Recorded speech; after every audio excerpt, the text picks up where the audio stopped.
In this question, we will find what is the net force on charge small q, and due to this what capital Q and 8q and 27q.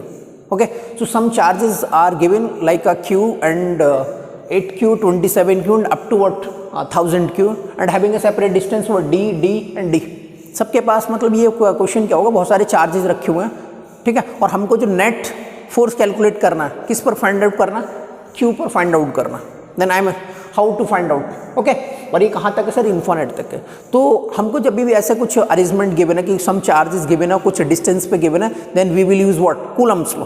And Coulomb's law what, कि अगर मैं Coulomb's law के through calculate करना चाहूँ, suppose मैं calculate कर रहा हूँ कि इस क्यू के थ्रू इस वाले चार्ज पर कितना फोर्स लगेगा, देन मैं कैलकुलेट करूंगा 8q की वजह से इस पर कितना फोर्स लगेगा, फिर इसकी वजह से इस पर कितना लगेगा, सारे उसके थ्रू कैलकुलेट करूंगा, उनको क्या कर दूंगा, सबको ऐड कर दूंगा, then this is my answer. तो फर्स्ट टाइम कैलकुलेट कर रहा हूं फोर्स ड्यू टू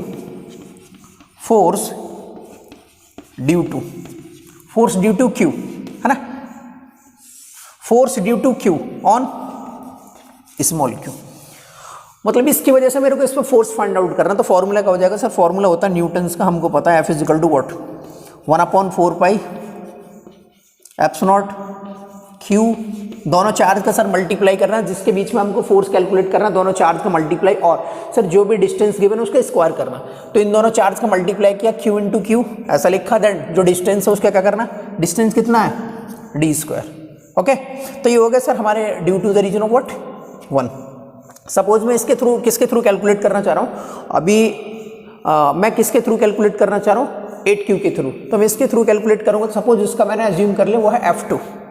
ओके, तो F2 कैलकुलेट करूँगा तो सिमिलरली कितना हो जाएगा 1/4 पाई एप्सिलॉन, दोनों चार्जेस का मल्टीप्लाई, सर जिस इसके बीच में कैलकुलेट कर रहे हैं. तो फर्स्ट है सर Q और दूसरा चार्ज कौन सा है sir 8q. And sir distance कितना है, कहाँ से कहाँ तक, अरे जिन दो चार्ज के बीच में कैलकुलेट कर रहे हैं उनका डिस्टेंस कितना है, हम कर रहे हैं सर 8q का. तो 8q का इसका डिस्टेंस कितना है 2d.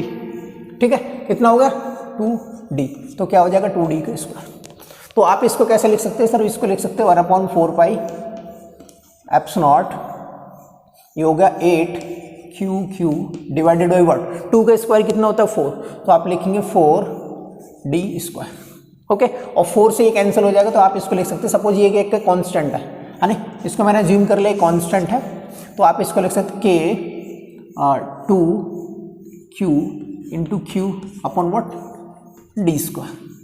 ये होगा F2 की वैल्यू. सिमिलरली अगर मैं F3 की वैल्यू कैलकुलेट करना चाहूँ तो क्या हो जाएगा, तो इसकी सपोज वैल्यू मैंने k अज्यूम कर लिया, और दोनों k पर सर चार्ज कितना रखा 27q, तो 27q एंड q का दोनों का मल्टीप्लाई करेंगे, तो कितना हो जाएगा sir q multiply 27q divided by what, sir what is the distance 3d, then formula of 3d का square, then this value becomes what q into 27q divided by what 3 का स्क्वायर 9 और d².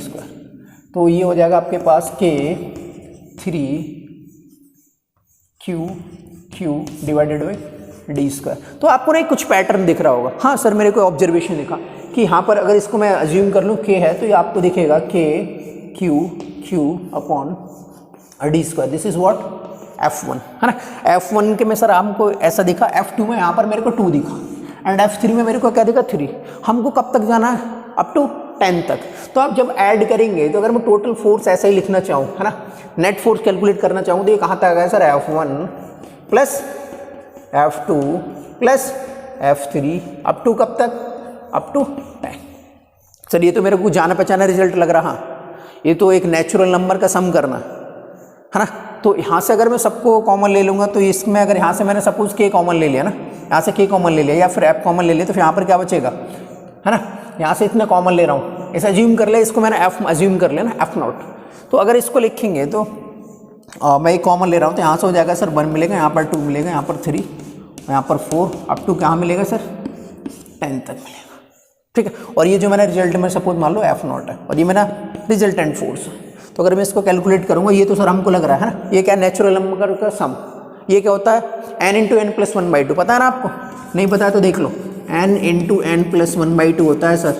Here is n की value कितना है 10, तो आप n की value पर इस पर 10 लिखेंगे तो ये हो जाएगा 10 + 1 डिवाइडेड बाई व्हाट 2, तो ये कितना होगा 5. 11 5 से 55, then answer will be what, answer will be 55 F0. तो इस क्वेश्चन का जो आंसर था कितना था. तो I hope one of the important question was how to find out the net force due to so many charges and having a separate distance d. Thank you.